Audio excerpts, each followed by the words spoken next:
Je suis Vanessa Mitrani, je suis designer. J'ai suivi une formation en design de l'École nationale des arts décoratifs à Paris.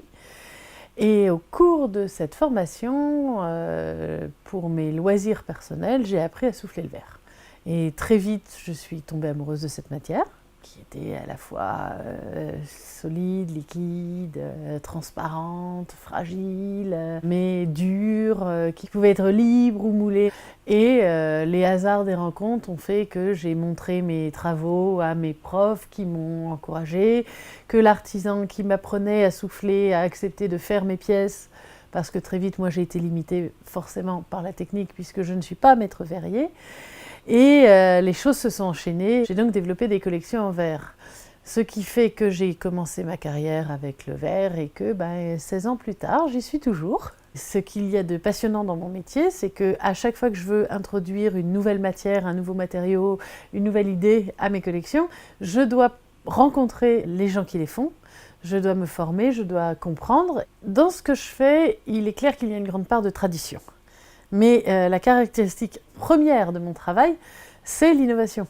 Parce que j'utilise un matériau dit traditionnel, comme le verre soufflé, mais justement, depuis le premier jour, je l'emmène dans des voies non traditionnelles ou des voies innovantes. Que ce soit les mélanges de matériaux que je crée ou de nouvelles techniques, et je ne cesse d'expérimenter, de créer des pots, des empreintes, des contraintes, à la fois techniquement, mais aussi dans le design. Se faire remarquer il y a 15 ans, je pense, était plus simple, mais alors créer son entreprise, quand on sort d'une école de design et qu'on n'a aucune notion de gestion, ça c'était compliqué, j'avoue.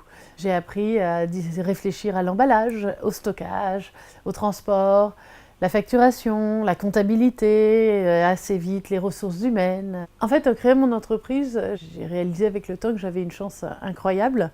C'était que du coup j'avais la liberté totale de créer. Je ne passe pas par les filtres de l'édition où je dois être sélectionnée. Je pense qu'en France, nous avons une chance inouïe, c'est d'être français. Et je pense que le créneau où je me place en ce moment, qui est du haut de gamme et peut-être à l'avenir du luxe, j'en suis pas encore là, a un très grand avenir. C'est-à-dire qu'il y a une très grande demande des marchés mondiaux, du travail, de la création et du savoir-faire français. Le bienfait, le savoir-faire français est déclaré comme tel, à mon avis, n'a pas de problème d'avenir.